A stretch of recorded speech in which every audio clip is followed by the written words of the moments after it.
Meet Eldon Francanimo o Constats, isa sa pinakabatang counselor sa lalawigan ng Quezon. Sino mag-aakala na sa edad na 18, counselor na siya sa isla ng Alabat sa Quezon na isang 5th class municipality. Kinagistan ni Constats ang pagtulong sa mga Alabateños at ito ay minana niya sa kanyang Mami Ice at Lolo Epong na nananilihan din bilang counselor sa Alabat. Pangarap ni Constance na maging isang engineer, kaya naman pinagsasabay niya ang pagiging public servant at third-year civil engineering student. Dahil sa good-looking ni Constance, hindi rin naman nakapagtatakang isa siyang indie film actor. Alam niyo bang negosyante rin itong si Constance? Mayroon siyang sariling construction firm at nagmamay-ari din siya ng 4 branches ng isang convenience store. Minana niya raw ang pagiging businessman sa kanyang Daddy Campoy at Lola Baby. Sa kabila ng kanyang hectic schedule, aktibo rin siya sa sports na basketball, golf at tennis. Dahil sa kanyang sipag, dedikasyon at pangarap, neto nga lang Agosto 2022, pinangaralan siya bilang Most Dedicated and Inspiring Young Public Servant and Entrepreneur of the Year ng Gintong Parangal. Mabuhay ka, Constats! Ipagpatuloy mo ang pagbibigay ng inspirasyon at pag-asa sa mga tulad mong kabataan na may pangarap na magtagumpay sa buhay. At kasama na nga natin ang isa sa mga pinakabatang counselor ng Pilipinas. Yan, si Consi Eldin Francanimo. Good morning! Good morning po, Miss Emma. Good morning. Bati ka naman sa mga Quezonians. Hello po sa mga kapwa alabatin ko. Magandang araw po sa inyong lahat. Grabe na talaga. Parang hindi mo akalaing 20 years old ka pa lamang. Kumusta naman na sa ganito ka bata, ang dami mo nang na-achieve sa buhay? Para sa akin po, kulang pa rin. Meron ka pa rin gusto, no? Ina-achieve Yes po. kasi you're a public servant. Isa sa mga pinakabatang counselor sa buong Pilipinas. Tapos, meron ka pang 4 na convenience store na minamanage. Meron ka pang construction firm. Yes po. Paano mo na ma-manage lahat ng ito? Pagdating po dito sa pagka-counselor ko, weekly po ako na biyahe ng more than 300 kilometers or minsan naman po almost every day. Tapos tawid dagat pa po ako para makapunta sa island namin. Tapos after po nun, school works. Tapos dito na po ako sa Lawson. Depende na lang po yung mga meetings ko dito sa construction firm sa mga biddings po.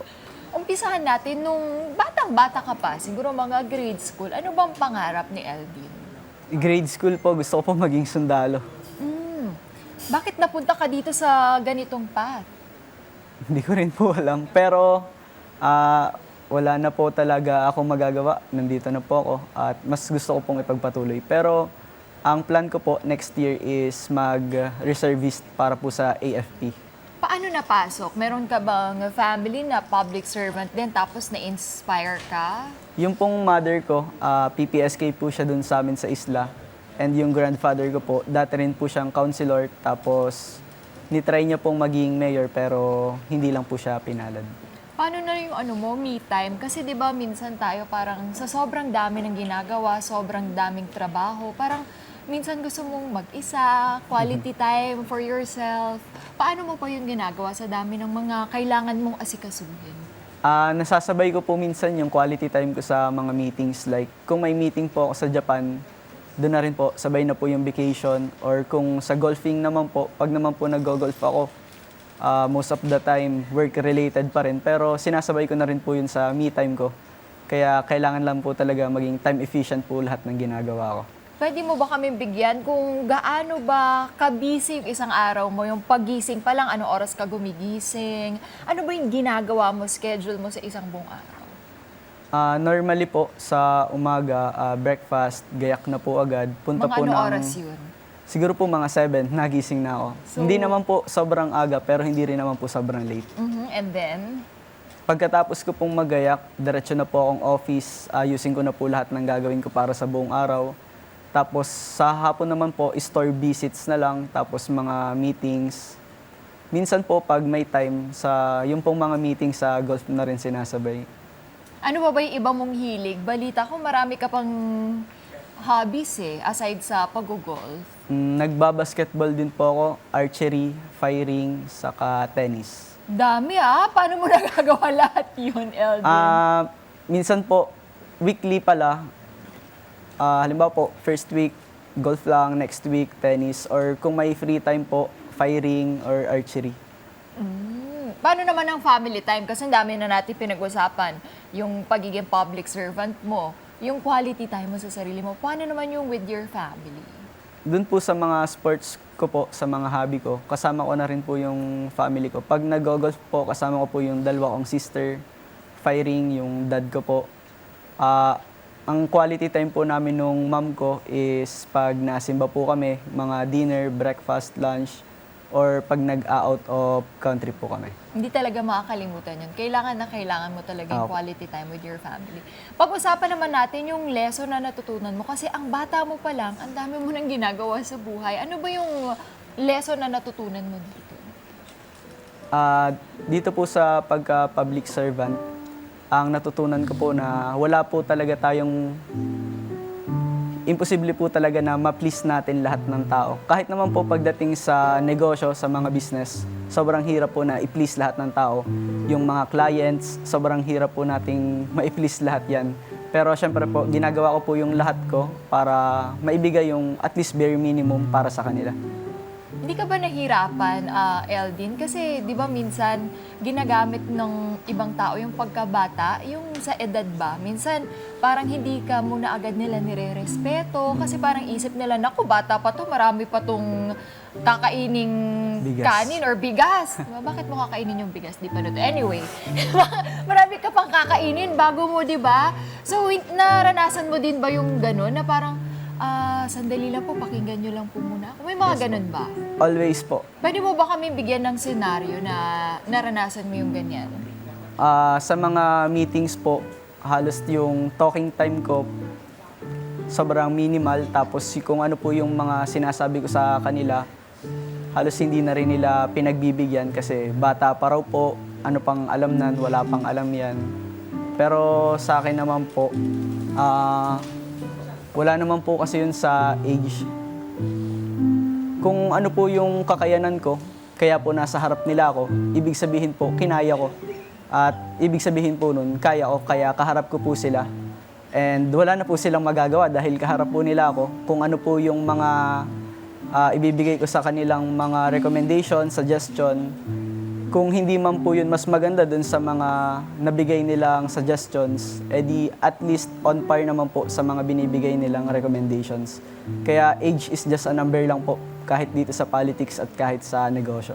Kahit saan. Sa pagdating naman sa negosyo, yung mga employees ba agad sumusunod din sa'yo?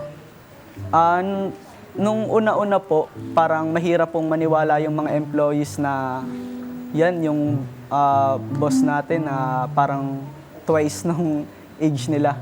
Pero papakitaan lang din naman po sila ng kung ano yung kaya ko, kung ano na yung mga na-achieve ko. Pero okay naman po ngayon silang lahat dahil siguro po nakilala na rin nila ako. Aside dun sa mga nabanggit ko nung una na mga achievements mo, may gusto ka pang isang ma-achieve. Kasi nag-aaral ka ngayon as third year college student, civil engineering. Bakit ito Civil yung tinik? engineering po. Grandfather ko po, civil engineering. At yung lolo ko po talaga yung naging idol ko, kaya naging civil engineering na lang din po ako. Ano pa yung gusto mong ma-achieve sa buhay, Eldin? Gusto ko pa pong mas marami pa po yung mga taong matutulungan, mabigyan ng trabaho. At syempre po, hindi lang po yung tulong na yun. Gusto ko po mas marami pang mga tao na nasa paligid ko yung makamit din po yung mga pangarap nila. Kung may iwan kang mensahe sa mga kabataan din ngayon, ano yun? Huwag po kayong magdalawang isip kung ano man yung iniisip nyo. Age is just a number. Kung kaya ko, kaya nyo. Pero syempre, magkakaiba pa rin po tayo ng circumstance, kaya kakayanin po ninyo yan lahat. Naku, sa bata mong yan ha, may mga kada tayong nagtatanong, kumusta naman ba daw ang iyong love life, Eldin? Napag-usapan na po namin kanina ni Ma'am Ninya, nung ma'am ko at saka po ni Auntie. Pero no comment po pag ako. Very showbiz! Bakit no comment? Ano ba ang tipo ni Eldin? Mabait po, family-oriented, matalino. Yun lang po yung mga basics. Meron ka na bang meron ka ba na-meet na ganyan na? Opo, Tapos, okay naman po. ayaw talaga mag-comment ni Eldin. Kung papapiliin ka, halimbawa na-meet mo na tong babae na to na talagang gustong-gusto mo, tapos yung career nandyan. So anong pipiliin mo? Career o yung gustong-gusto mo na babae talaga? Meron na po both. Yun na, sagot na. Sabi sa inyo, mapipiga din yan si Consi. Ano namang mensahe mo sa iyong family? Kasi hindi ka naman makakarating kung nasan ka ngayon. Hindi mo ma-achieve yung mga bagay na meron ka ngayon, kundi dahil din sa support at pagmamahal ng pamilya mo.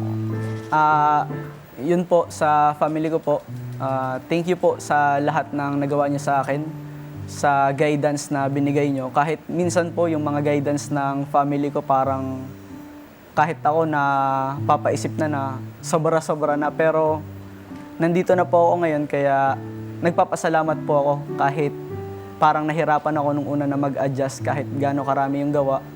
Pero masaya naman po yung outcome kasi wala naman po yun dun sa mga pinagdaanan ko at nakadepende na lang po ako sa kung ano po yung outcome talaga. So dito mo na nakikita yung path mo. Public servant na talaga. Pero mas focus pa rin po ako sa business. Yun, sa business din. Message mo naman sa mga Quezonians para lagi silang manood din ng kada umaga. Sa mga Quezonians po natin dyan, sa Alabatin, sa Lucena-hin, Ate Mananin, shoutout po sa inyong lahat. Wala na po akong masabi at manood lang po kayo dito sa Kada Umaga, Net25 at asahan niyo po na marami pa po ditong mga segment para sa inyong lahat. At malay niyo po, isang alabatin ulit ang kasunod nating mga kasama dito. Yun! Siyempre, galing na ako Atimonan Sa Atimonan po. Atimonan, Quezon. So, taga dyan ang aking, one of my best friends, si Shane Tormes. Sa Yan. Maraming salamat. You have social media accounts para updated yung mga kada natin kung meron ka mang upcoming events. Eldin Canimo po on Facebook, IG naman po, Shin_CNM. Thank you very much, Thank you so Consi. much po. Consi, no? Apo. Naku, Consi. Maraming salamat, Consi Eldin, for sharing your inspiring story with us. Marami ka pang ma-achieve sa buhay and good luck sa iyong business at sa pagiging isa sa pinakabatang counselor sa buong Pilipinas. Maraming salamat, Thank you so much Consi po. Eldin. Hi, mga Kanet25! This is Emma Tiglao. For more Kada Umaga updates, just click the subscribe button and follow us on Net25 social media pages at Net25 TV and at Net25 Entertainment Facebook page.